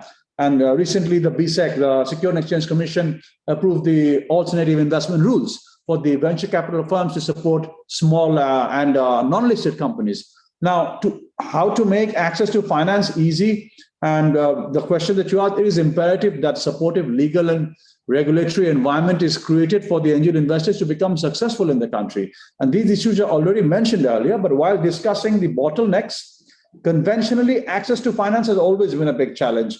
The UNCDP country economist is here. She is an expert on SME, and we always share various platforms talking about the financing for SMEs. And this can be a breakthrough. Angels can be a breakthrough for these SMEs, because I know the first priority of the central bank has to change the age-old method of collateral-based financing. It does not work anywhere in the world anymore. Now you have to move into cash flow-based financing. Angels will do that, but the banks, the conventional banks, are not doing that. Unless we have a policy reforms perspective from the private sector, which has to be pushed, which also needs to come in from the angel investors and the experts in this sector. That's where I think also DCCI can partake in this initiative and push for cash flow-based financing models. And angel investment is, of course, an innovative and easy financing solution. And these individuals and organizations often play a pivotal role in professionally managing and developing newly formed ventures into a large and successful business entity. So definitely, to be precise, they are an integral part of the entrepreneurial ecosystem, which is supposed to not only motivate, but to facilitate and sustain the entrepreneurship in the country. So if we have this inclusive stakeholder system, then I believe that there will be more awareness, and these will actually show the parallel access to finance and remove the main challenge for these small and medium enterprises. I hope I was able to answer all your questions in one just. Sorry, because I'm pressed for time. So yes, sir. Thank you so much. Thank you so much for sharing your valuable thought. As we'd be happy, we could be happy to have you throughout the program. But somehow, as you know, we have another involvement, so you have to leave us. But so thank you so much for sharing your valuable thought with us. And I think as our ecosystem leaders are here, they will morely think about those sort of things. So thank you so much, sir. So I would go to Bizon Islam Bhai for the question. That is, Rizwan also mentioned that there is a gap of knowing angel investor, who are the investors in Bangladesh, and also there are there is also a gap for the entrepreneurs to know about the procedures. So, what in your opinion, what do you think? What should entrepreneurs know about angel investors in Bangladesh, and how they should reach them? Bizon Bhai. Thank you. Thank you, Asif, for that particular question. Angel investment as a discipline is quite new in Bangladesh. And just think about it, that to have angel investments, you have to have wealthy individuals, possibly entrepreneurs who have made wealth themselves in the past, and now possibly would invest in future businesses, right? And will not only give them money, but what we call, will give them smart capital. We'll give them guidance, we'll give them know-hows, access to markets, and possibly will guide them to develop their businesses in the right direction. Now, again, if I am to estimate the number of people in Bangladesh who would possibly do that, it's anything between 200 to 500, right? It's a tough guess. I know it's tough to guess because a lot of these deals happen undisclosed, but say between 200 to 500 angels. Compare it to countries like India or Indonesia, where the number of registered angels are more than 5,000 plus. Having said that, we have a number, so which is good. And one of the easiest ways to get in touch with them is through angel syndicates. So possibly one of the most well-known angel syndicates in the country is the Bangladesh Angels Network, or popularly known as BAN. But there are other angel syndicates like the Angels Network, Omen Tech Investors Network, as well as international angel syndicates like Angel List, who also operate Bangladesh offices. So angel syndicates are, again, one of the easiest way to do that. The other way to possibly look at is not directly angels, but look at corporates who want to make strategic investments. There's a very important point mentioned that the FDI to GDP ratio of Bangladesh is below 1%, 0.5%, compared to 5% in Vietnam, or compared to even 1.8% in India. But if you look at specifically a subset of SME investment, the startup investment, I think over the last 10 years, there are close to $422 million invested. Of that, a large percentage, around 398 million, were from global sources, right? Only 24 million was from local sources. And a large part of that local investment are from angels. So here, if you want to grow this angel investment, possibly, and you need to motivate entrepreneurs to go more, you also need to corporate venture capital to kind of kick in. So ideally, again, look at corporates who strategically invest, and possibly the owners of those corporates, because they are entrepreneurs themselves, they will be possibly also a prime candidate for angel investments. And the third place that entrepreneurs can definitely look at is possibly entrepreneurs who have raised funding, right? And entrepreneurs who have possibly also doing the second company. I know the examples are very far, few and far between, but because they have done it once themselves, they will possibly like to invest again. So again, if I just quickly summarize, go with angel networks, go with owners of corporates who do strategic investments, because those corporates who do strategic investment, the owners of those corporates possibly can become angel investors, and go after entrepreneurs themselves who have raised significant amount of funding, because then they'll have a bit of wealth to spare and look for more smaller investments to support entrepreneurs. Thank you, Asif. Over to you.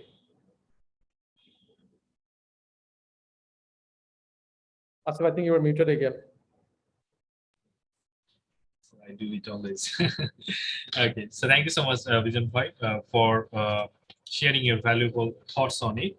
So I'm going to Lafifa Madam with the same question. So what do you think about this? Actually, as mentioned by our previous speakers, that actually angel investment part is a very new for us. Yeah?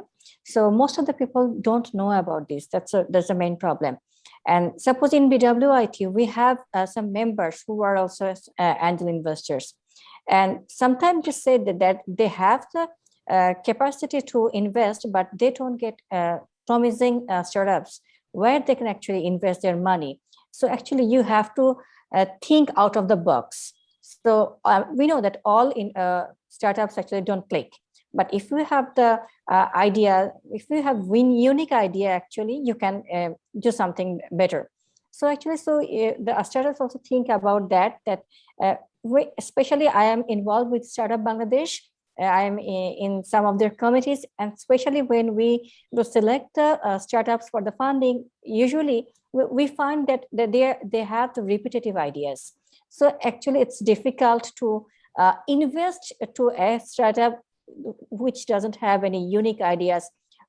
So I think this is also another part, another window.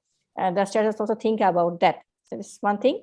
And the angel investors, yes, actually the people don't know more about them. And we found that the angel investors actually, they don't not only invest, actually, they also groom up the startups, give their tips and tricks how to do better, how they guide the startups also. So it's really very good opportunities to get angel investors by the startup companies. And also actually we found that small and medium-sized enterprises, especially they need the investment. So during the COVID time, we found that a lot of female come for business, though mostly they are basically based on e-commerce. We also get some unique startups also. So we have to actually keep them, because the women who are mostly based on the e-commerce, in the last month's report, we found that usually actually in Bangladesh, what happened? We are mostly get comfortable to go for on-site shopping, not the online. And as now we are moving forward, so actually we are actually going for the offline shopping also. But if we have some unique ideas, if we have something that is not given by other startups, actually, the people will go to themselves. So actually we do need to work so that we can get more in angel investors. Okay, so thank you so much, madam. Thank you so much for sharing. Asif Bhai, you are, as an angel investor's point of view, can you share this with the viewers or the startups who are watching us? About why angel investment should matter more? Yeah, why it is matter more, and what the entrepreneurs of these startups should know about angel investors in Bangladesh. The first thing is like a lot of people do not have like clear idea about the difference between angel investor and the VCs. Those are two different. Angel investor, like anybody with right mind and right understanding, could actually be an angel investor. But the kind of things I have seen in past almost like 10 years in Bangladesh actively investing, most of the startup, the way they look for fund is not actually proper. Sometimes people want to raise fund because they have seen somebody else actually raise fund. It's not because he needs to have this fund for particular reason to let them grow to particular state, because funds should actually help him to grow into a different sectors or to prove his point or to bring the MVP in online. We have invested in companies where they are just starting with an idea, so very early pre-seed. We have invested in a company which is running for a year, so they have a proof of concept. We have invested in companies which is running for 3 years, so they have done something, they have made some mistake, they're doing something right, but they do not have enough capital to keep growing. And right now, the way I'm actually investing, after investing alone or with people for a few years, right now I have, for say, like just 10 like-minded people who are investing with me. None of them are traditional investor in Bangladeshi sense. Each of them have capacity to write 7-figure check in every year, but they don't want to actually get involved like a VC. So the point Lafifa madam already proposed, that sometimes the investor feels like they needs to be involved with the business, actually is exactly the opposite thing. We don't want to get involved with the business. I really hate the idea when investor try to actually have certain control on the company, when investor tells the founders what needs to be done or how he should actually run the company, because they're not the founders, they're not the one who is actually running the business. Maybe one of the angel investors could have expertise in marketing, so he could give some advice to the founders or the companies about marketing, but he will never take the responsibility to running the company or a proper responsibility to any of the company. Already, another person already spoke about like how a lot of companies doesn't have like proper accounts, proper documentations, proper due diligence. That is the one single most problem we face. That is the probably main reason why most of the company can't raise fund internationally or can't raise fund in a institutional manner, because for closing a round with that much documentation, it will take very long time. But for us, Angel, so we could actually write the check probably much sooner than like VCs or institutions. But we still face all those like documentation problem and all of those. So what I'm doing right now, whenever we are actually meeting a prospective companies that we want to invest, we'll actually take like all the papers, documentations, whatever they have. I have set up lawyers and accountants, like CPA. I will actually go past through all of their process and like have them prepare and have their accounts in a way that actually what I have learned for 17 years of my career, how we should actually run a company in Bangladesh, and it's ready to raise fund or it's ready to grow. And one of the main core misconceptions among most of the startups have, like they think like they need to raise fund just to make it a news. They need to raise fund because a lot of other people have done it. They need to raise fund because they want to actually show it to their friends, show it to their family that they are doing something substantial. But you need to understand the point, because when you are actually bringing more people on your board, when you are making people responsible for your finance, you are actually diluting yourself. You are actually making yourself vulnerable. It's true, Angel will not have a lot of control, but if you do not have a right product in right mind, in a right market segment, you will continue to burn. You will continue to actually displease a lot more people.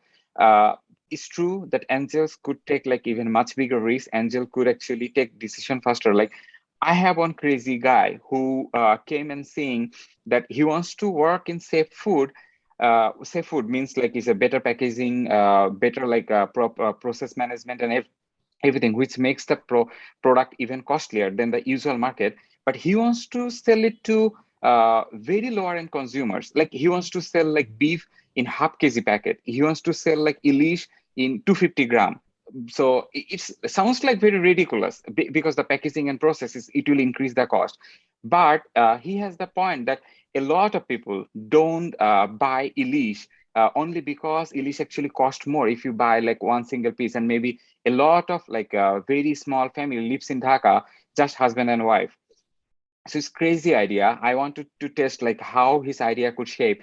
Maybe for a traditional investor, he would want to actually see if he could sell to 1,000 people, if he could really market into that level. But I'm willing to take the risk. I'm willing to actually see like if we could really go to the market, market it properly and get some ROI, get some more data. So it's a scalable business. So angel investment could be very right for us to grow the SMEs, but the person who are getting involved needs to have like a clear idea what they are doing. That's actually my understanding so far.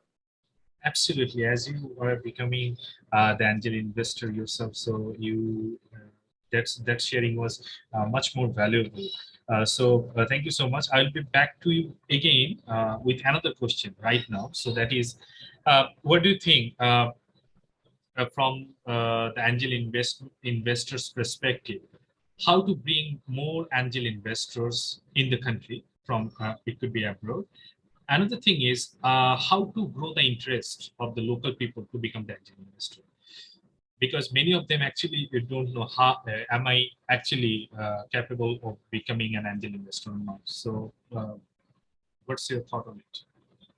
I think like it will have like few different aspects of like bringing more people into angel investment, and that's also my core goal about like bringing more people, because most of the companies that I'm investing right now, I could have wrote the check home by myself, but to bring more people, that is the goal. That if I share my experience, if I make people easier to invest, other angels, maybe they will get used to. If we could create some good stories, if we could create some solid example of how we as a angel investor was able to help a local homegrown companies, that will probably interest a lot of other peoples. They could be from Bangladesh, they could be like NRBs living outside. We are trying to actually grow this network by ourselves. Bangladesh Angel Network is doing a good job. I'm also part of it. So we are like bringing a lot of new people who probably never thought about writing a check to somebody who he knows in person. So a lot of new people are coming. We are also like trying it ourselves, how we could actually make the story hard.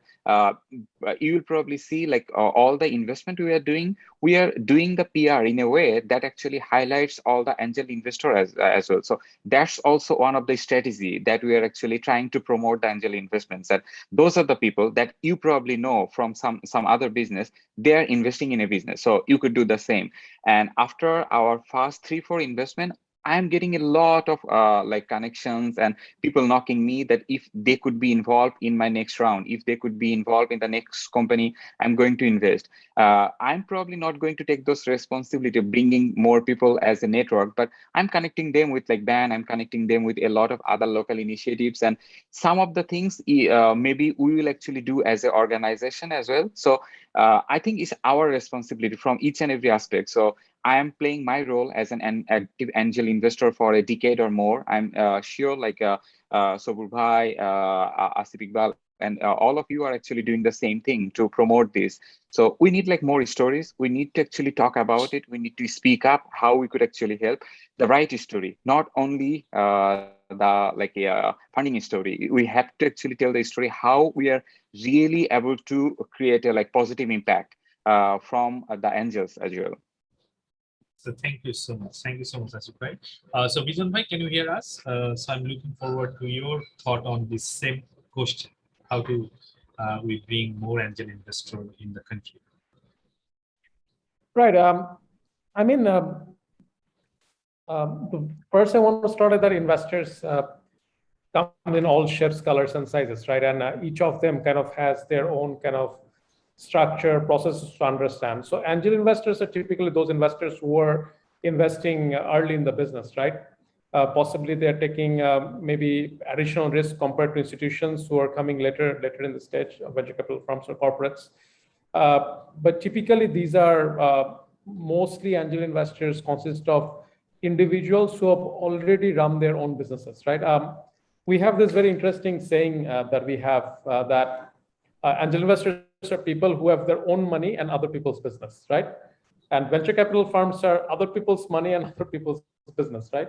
Corporates are roughly in the same way, because corporates have a shareholding structure, and the management of the corporate, maybe they have some shares in the corporate, but not necessarily the money is there. The money belongs to that private limited company or that public limited company. So you, as an angel, you have a lot more freedom. And typically angels are people who have done businesses by themselves. They have known how the process works. For example, Asif Bhai have run their own business, his own business, right? So he knows, okay, this is how a business usually works. And I completely agree. As an angel, you shouldn't really handhold or intervene, but more as a strategic guide, mentor, advisor. That's kind of the role that you're looking at.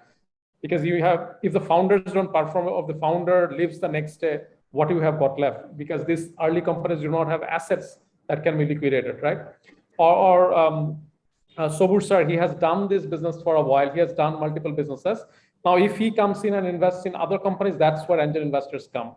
So if you want to really increase angel investment, one way is definitely going through angel syndicates, the excellent work that Bangladesh Angels Network is doing. They're talking with different people, with NRBs, with corporates, with second generation, third generation of corporates who have a bit of wealth, and explaining, okay, this is another asset class possibly you can invest into. Bangladesh is not just about keeping money in the bank or purchasing land. There are other asset classes that you can invest into, and one of them is, of course, investing in SMEs and startups.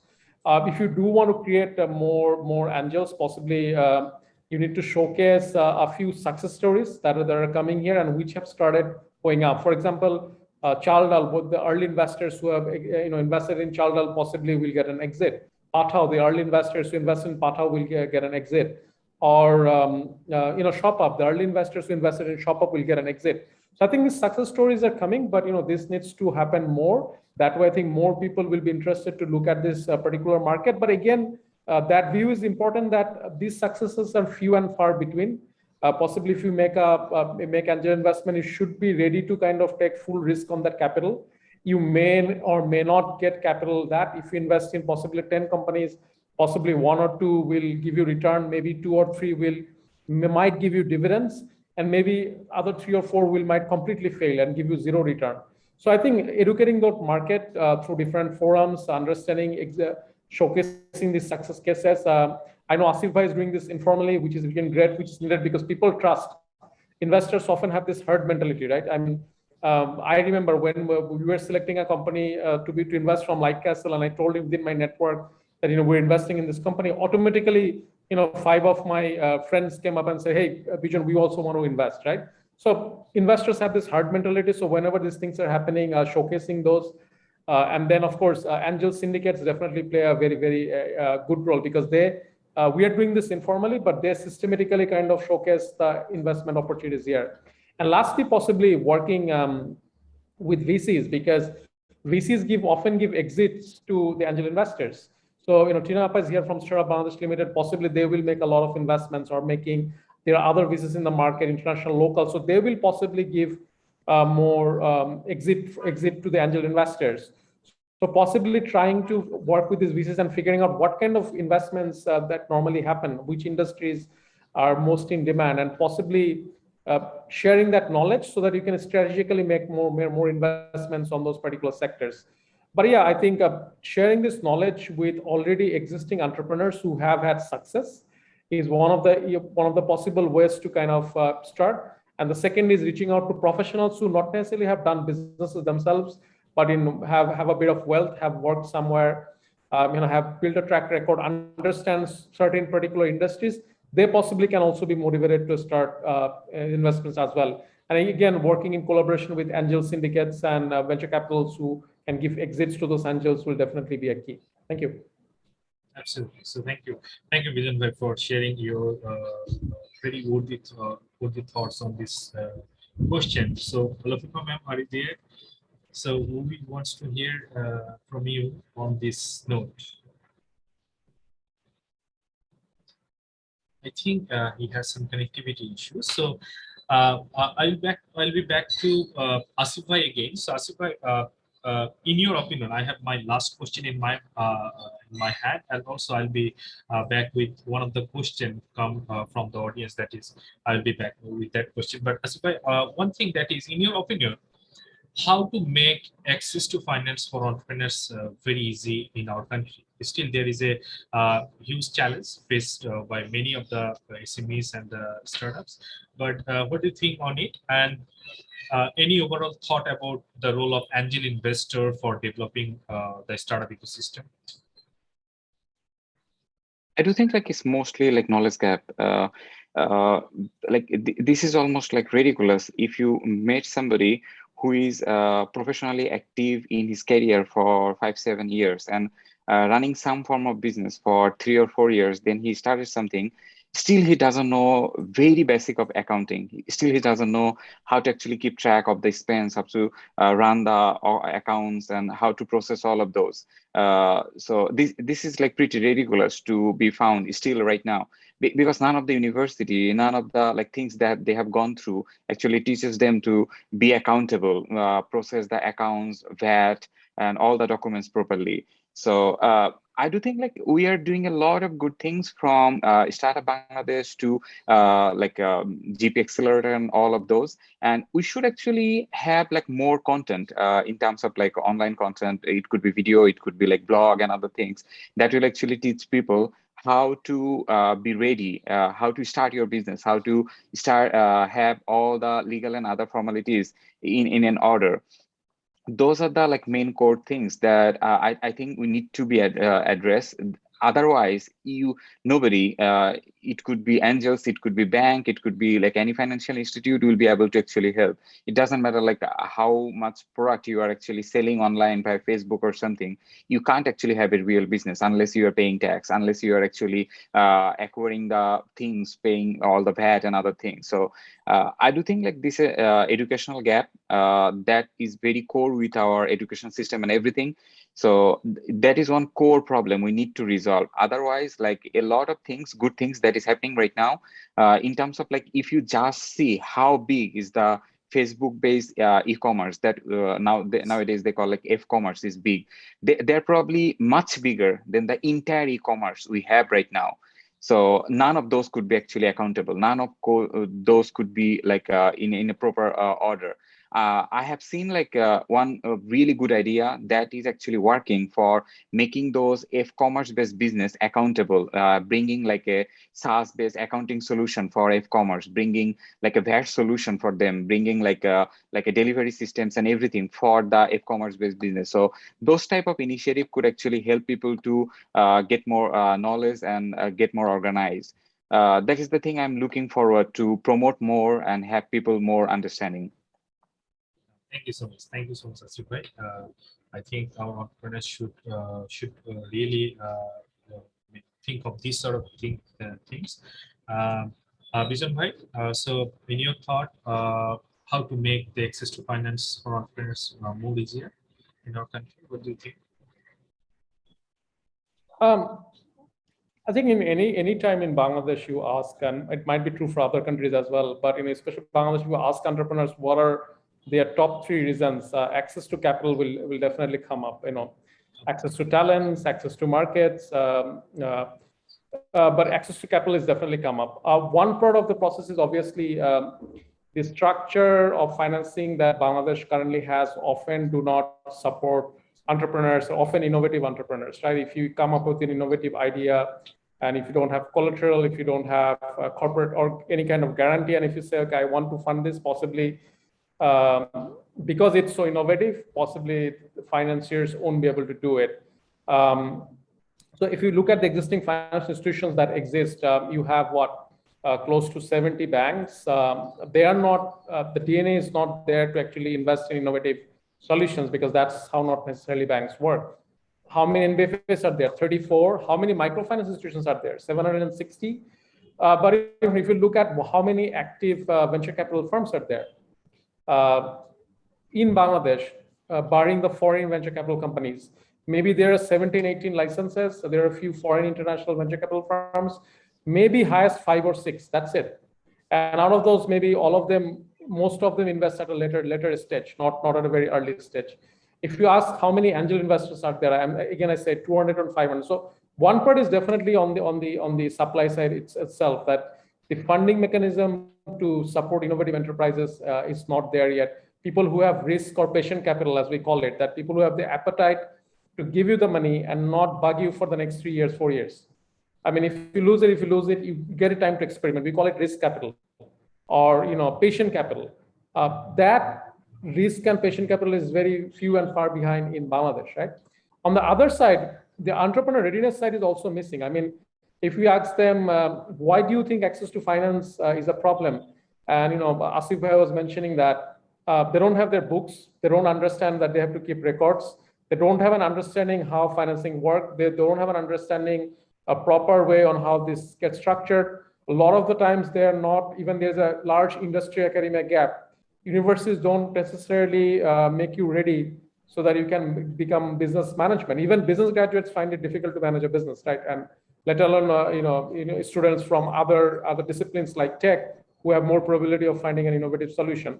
So I think even from the demand side, I think a lot of these enterprises are not really ready to even take outside investment. So I think it's both a problem of a supply and demand side. But I think that's what possibly makes things more exciting. I mean, that's where there's a lot of solutions that can definitely come in. One of the solutions that happened in India was this two things. One was the fund of funds, which the Indian government launched, and this Tiger Global's spray and pray model, right? And I think for Bangladesh, no private enterprises have done that spray and pray model as well. But at least the government has launched a Startup Bangladesh Limited, where they want to make investments at a scale. So that really kind of helps sprout a lot of innovative experimentation that can take place. But that's just one. We need more initiatives like this. We need private initiatives like this. We need more government initiatives like this. And we also need to figure out how we can get our entrepreneurs up to speed with the latest techniques. I know a lot of technology companies, education technologies companies are trying to support this. Universities like Daffodil, who have undergraduate in entrepreneurship, is a great idea, so that people who want to be entrepreneurs can actually learn those skills. But this needs to be at scale more. I mean, not just Daffodil, possibly all universities should have an entrepreneurship program where people who graduate can get into a 6-month program, get the basics done, and possibly be more ready. But that's going to be a long, but we should start now. Thank you, Asif. Over to you. Yeah, thank you so much, Bizon. Yes, we are also trying from our different aspects on supporting entrepreneurs and also creating entrepreneurs. So I think it was a great discussion, though we have missed 2 or 3 questions from Lafifa Madam due to his technical difficulties. But we have with us, Tina Madam from the very beginning of the program, and she was in San Francisco. It was almost midnight there, but she was, so inspiring to see that you are with us throughout the whole program. Madam, any thought about the whole panel discussion? I would be happy to hear from you. Thank you so much, Asif. It's actually 4 in the morning, and I am kind of used to this schedule because I do work with Bangladesh time quite a bit. So one thing I would like to add to this discussion is that Bangladesh, as I said, it has a very young startup ecosystem. We don't have a huge angel investor pools, although folks like Asif Rahman here, who is doing a fabulous job in investing in startups. Bizon is, I call him the master. So he has been doing a fantastic job with his LightCastle Partner platform, being a tremendous support to Startup Bangladesh for the due diligence work. And, of course, Professor Lafifa, we all know her. So kudos to every one of them. One thing that I do want to mention is that we have a very large, very able, and very motivated tech community, NRBs, non-resident Bangladeshis. And since I am based in Silicon Valley, I do hear that there is a lot of interest for these non-resident Bangladeshis to invest in Bangladeshi startups and invest with their knowledge investments, in-kind investments, with funding. Asif mentioned that he has some network himself. So, these are like technical knowledge, mentoring. They will provide network to other funding opportunities, a bunch of accelerators they work with. So what I did this time when I returned from Dhaka after this whole COVID lockdown is we actually created a platform. It's called Bangladeshi Advisor in Residence, BDR. So this is pulling in all the tech NRBs in the Valley who are very interested, seriously interested to coach and mentor startups from 6 months to 1 year. And eventually, if they want, they can become a partner in the startups. So I think, the reason that I wanted to put this in is because there is an interest to do this contribution back to the country.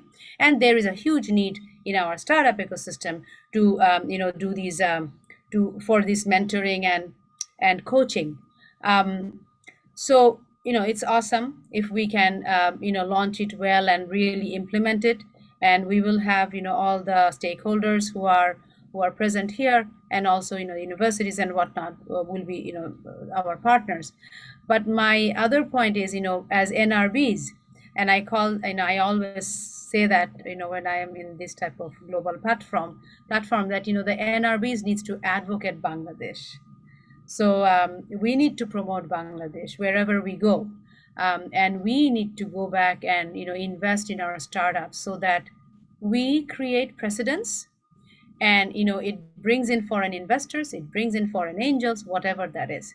So I just wanted to kind of bring that point in this discussion, because NRBs are, just like Bizon said, that the Indian network is big, is very successful because of government initiatives, but also there are private stakeholders.